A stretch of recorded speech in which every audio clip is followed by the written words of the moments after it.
your organization, how do you visibly implement the suggestions of others? Like, in other words, like if someone comes to you with a suggestion, how do you show that you are responding to their desire? Um, well, in Access is easy. Um, if somebody comes to us with a really good idea, sort of independent of one of our meetings, like they just come to my office and talk to me, I'll usually take it to one of our officer meetings and bring that person to discuss it, or I'll discuss it on their behalf. Other times we just will discuss it at the entire Access group meeting of 40 people to see what people think, see if it's a good idea or a bad idea. In cross country it's a little harder. Actually, it just seems like, I don't know if it's the group of people I'm working with or if it's because it's early in the morning, but I usually have to sort of like fish for suggestions. I would rather, especially the team captains, give me ideas to make some of the workouts more fun, and then I try to adapt what they say would be fun to fit what needs to happen on a given day. It's probably hard with running because there's only so many things you can do to spice up running. It's like one foot on the other over and over again. Like it's like that. But most of you were in high school, and so you've had coaches that, especially in high school, a lot of times coaches need to keep it fun or people will quit. Yeah. So they'll do some things, and I'm not a big ultimate frisbee on a workout day kind of guy. Some coaches are, but like last year I was like kept asking Jordan like, well, what can we do that will work this physiological system, but people will have more fun. And I think we did Indians one day, and we moved locations around a lot. People could suggest locations, like Grants Park, who suggested going there. Well, it's probably a lot of things that are harder about. Like in high school, it's right after school, right? So everyone like has to be there. Everyone's there already. They have their parents kind of like making them do it. Whereas here, it's like in the morning, no one wants to get up at 7. Right. So I can see how there's something there. But a good example from Access, our president. I'm sort of in charge of the officers, like their supervisor, and so they bring a lot of stuff to me. And our president thought that we should have somebody in charge of getting ready for competition. Like every officer has their individual positions and jobs, but she thought somebody should be in charge of competition. So she just sort of appointed somebody as a sub officer. But as time went on, we had a couple officer meetings, and I was like bouncing stuff off to other officers, and started to become clear that not only was this a really good idea to have somebody in charge, but we should put this person at the same level as the other officers. So over the course of a month, we went from, me and one of the other faculty members being in charge of getting the students ready for competition to, last week we approved this person as a full-blown officer, director of competition, put it on their resume, outline all the details that go into being the director of competition. It's like a paid position? No, but we audit pretty carefully what people put on their resume about this group. And so we've tried to align the titles of the officers and their responsibilities with real corporate jobs. Now, director of competition doesn't really fit in that team, but like our director of PR has very similar responsibilities to what a public relations officer at a company would have, and our director of finance and compliance, they have like a lot of the same jobs that like an accounting officer would have at a firm.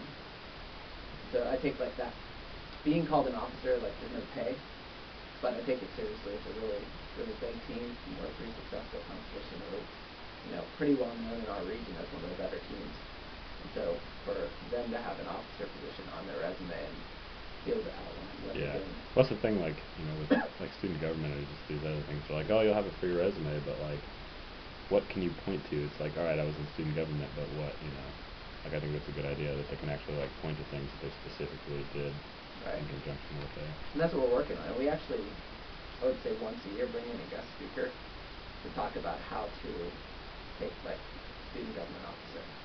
How do you take a position that's not a job, a responsibility, I don't know what you would call it, but it's something a burden. How do you take that and put that on your resume so that it's not just listed right beside, volunteered collecting cans in my church? Yeah. It's more than that. You have more responsibilities than that. They're both good community service, but and so we work really hard to explain to students like this is what you need to do. You need to know your job description very carefully, and then design your own objectives on things that you want to, accomplish while you're the officer. and then put those on your resume. So our finance officer, our recruitment officer, that's the easiest one. She had objectives like increase club size by 25%, increase the number of people that register for the class by 10%. She has these objectives, and when she accomplishes this, it goes on her resume under Director of Recruitment. These are the things that I accomplished. It looks really good. That's good. Tom's joining the MBA. That's why I'm gonna. Yeah, You're gonna be able to sign up for the Enactus group. We have a bunch. Our network includes probably about 10 local businesses, but 60 or 70 national level businesses, and they're all looking for business students to hire. So it's a good little group to go into. How about on my phone? You can cut that from the tape. No, it's for Roth. I like it. How do you inspire a sense of pride or accomplishment in your? Oh, I guess we kind of just went over that. What sort of unique symbolism represents your organization, and is that symbolism meaningful to an NDSU organization? Like, do you have a symbol that's like, oh yeah, like, Enactus, I put this on my bumper sticker? That's a great question because of where we're at. So I'm going to pan over, but this is, I don't know if you can see it in the window. That's SIFE. That was the name of our organization. I was there so I can say that better. But that was the name of our organization, and it's a national level, actually international level organization that's been around for 30, 40, 50 years. And it was that brand. And it doesn't exist anymore? That brand wasn't playing well internationally. Like, free enterprise doesn't translate well in some countries, because SIFE was students in free enterprise. And free enterprise didn't translate well. And they felt like, because of the translation problems with any group name that we would come up with that might not translate well in certain languages, that they were just going to make up a word that would signify what we're about. Same thing with SIFE is to signify what we're about. So Enactus doesn't really mean anything, it's just kind of like a... It's I don't know what you would call it. So SIFE was a what's that called? Acronym. Enactus is sort of like that, but it's meant to like stand on its own. It comes from entrepreneurship, action, us, as in like we're the people that do it. But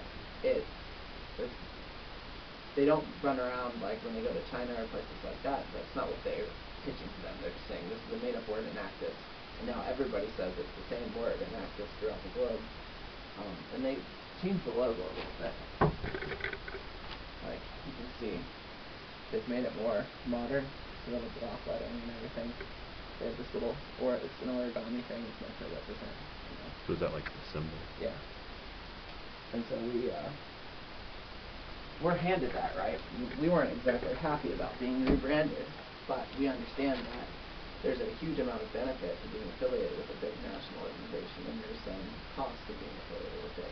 So if you're in Enactus, you have to like pay like a kind of like a fraternity membership? No, you don't? Free. Oh, really? Yeah. But the school has to pay something for it? No. Yeah. No, I mean, if you want to go to competitions and stuff like that, we have to fund it. We have to find places on campus to give us some money to go to these competitions. But just to be a member, all you need is students that are interested and one faculty member or staff member that will serve as like the Austin Mountain Fellow.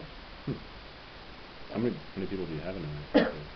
45, give or take. Yeah, it's growing quite a bit.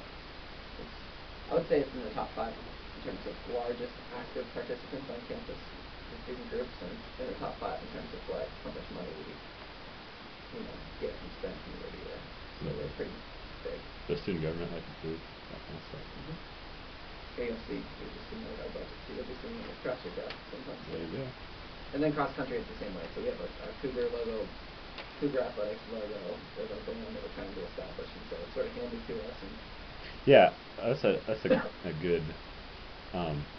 So I noticed like on the website, there's a lot of the stuff is like just the traditional like the IU, but then like a lot of the other stuff is like there's like almost like a break. Some of the campuses is going with the traditional IU logo, some's going with the Cougar. It's almost like there's not a clear like we are this symbolizes us. Like, do you see that moving in one direction or the other? Or? Well, I mean, there's a big groundswell with athletics and with the wellness center. Like things feel like they're changing. Like, do you think that that athletics is moving us more away from the IU, I guess, logo to like we're the Cougars? I think some, but I think So let's just say I think that we're headed in that direction some, but you'll never see part of the reason our students come to this campus instead of one of the other small schools around here is because of the IU brand, and they want that on their diploma, and they want to know that this is a quality and they trust a quality education, and they trust the IU brand. So I hope we never completely cast that aside, but I do like that it has its own identity too. Mm-hmm. There was a discussion, so student athletic, I think it's called student athletic board. Yeah. And wellness. Yeah. So there's a group of students that are, involved in the basketball games, and the Cougar crazies, they go to these basketball games and everything.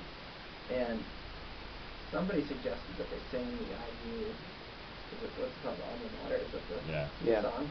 And some of the students were really excited about doing that because they do that at every basketball game in Bloomington. But some other students said, why are we singing? This isn't us. We're not IU Bloomington. We're IUK. Exactly. And I think that debate among students, that all are active students participating in a campus event, even they couldn't agree on, should we be our own brand or should we be IU? Mm-hmm. Should we focus on that? And so I think you'll never get, there's no clear answer here.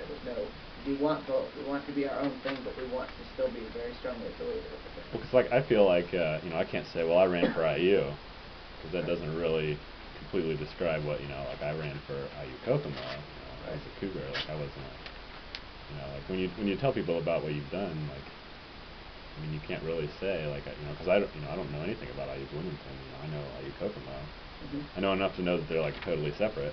Right. But when IU Bloomington talks about their alumni network, they include Bloomington, IUPUI, and all the branch campuses. IU has the third largest alumni network in the world. I think it's third. I can't remember now. But one of the biggest alumni networks in the world, and they include all the alumni from the branch campuses. So, I think it's an interesting question when it comes to the IU versus IUK. Yeah, I can definitely see both advantages. Yeah. I guess pride in the Cougars, but networking. I do think that I do think it's definitely headed in a direction where. Well, because IUPUI IUPUI and IPFW, they're kind of almost seen. They're still. Yeah, IUPUI is completely seen as IUPUI, not Indiana University and Purdue University. Right. Yeah. They're completely separate now. Right. And IPFW is going that way too. Mm-hmm. They identify as themselves, and it's oh yeah, by the way, your degree is going to have a IU Bloomington stamp on it. Depending on which major you have. Yeah. Some of them are awarded by Purdue. Yeah. Right. And maybe someday that will be IUPUI. That's what it'll say on your diploma, but I don't know. Yeah. I just know that it used to be the case that the students that were coming to IUK, this is a big generalization, but they were coming because they couldn't afford to go away to IU, but they loved the IU name, or they went away to IU and didn't do so well and they came back home. I feel like now there are a lot more students that are choosing IUK, not settling for IUK. And as that happens, I think the IUK brand will develop its own sort of distinct. The students are going to want that. They're going to want to identify as IUK, not Indiana University. Right. But they will want it on. I would want it on my resume at the end of Indiana University. Yeah, I chose to come here. All right. Do you feel, this is kind of a departure from what we've been talking about, but do you feel that members of your organization can openly voice their concerns without fear of criticism? If someone has a suggestion, do you feel like they'll just be free to just, or do you think that it's kind of oh, why are they shaking things up? It's good enough. That's very different in both of the groups, and with the faculty group that I'm the chair for. In that group, absolutely, everybody feels 100% free to. I'm more of it's a leadership position, right? I set the agenda and all that stuff, and sort of pick what we're going to focus on in each meeting. But I'm more of just an organizer in that group. It's a committee of equals that all throw ideas around. In Enactus, I personally love to hear people at meetings bring their own ideas up or disagree with my ideas. Some of the other leaders in my group aren't as comfortable with themselves yet to be able to handle that. Do you think people feel maybe intimidated?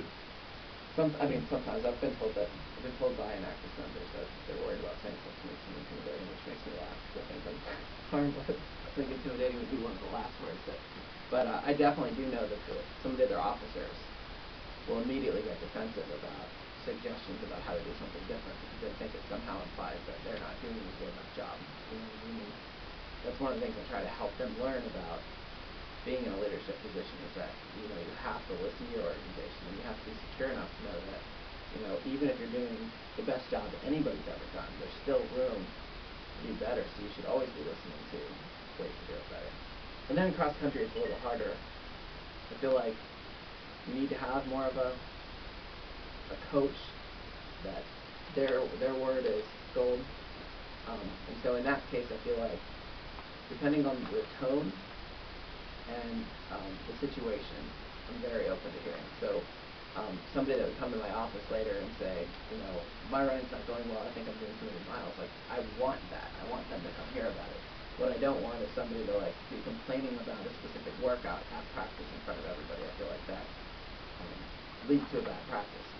A whole bunch of people are gonna start thinking, well, you're right, this doesn't seem like a good workout. I shouldn't be doing Snowball. it. Yeah. So I think every group you have to handle it differently, but in all of the groups, as long as the tone's appropriate and the situation's appropriate, I'm definitely open to suggestion. And I try to make the members feel that they can come to me with anything. Sometimes they don't, for sure. Okay, so final question. In your own words, what is the best way for a leader to enlist or inspire others to accomplish goals? I think that, we talked about this in one of the previous weeks, I think the most important thing is that they're included in setting the goals. So if I hand a set of goals to people and tell them this is what you need to do, they're going to be much less likely to be inspired to work towards those goals than if I sit down with that same person and say, let's try to figure out what we should be doing this year. So that's, you know, one of the first things is including them in the goal setting. And then the second thing is just, I feel like as I've been doing this longer and longer with Enactus, I feel like setting goals is not enough. If we just set goals and then we go our separate ways and I expect students to somehow figure out how to accomplish those goals on their own, they're going to procrastinate, first of all.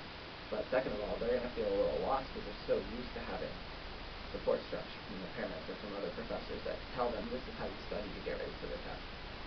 So what I found is that, so the first step is setting goals together, and then the next step after that would be, you know, let's work together to come up with a rough sketch of a plan on how we're going to accomplish those goals. And, you know, 5 days later, the plan's already obsolete and things have had to change. But just that second step of the process of, you know, including them, let's figure out a way, let's, you know, define a path to get to those goals, get them thinking about, you know, not just where we want to be, but how do we get there.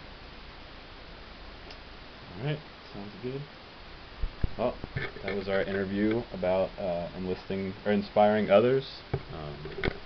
Tune in next week for the next segment of this inspiring interview series with Coach and Enactus leader Jason Van Alstyne.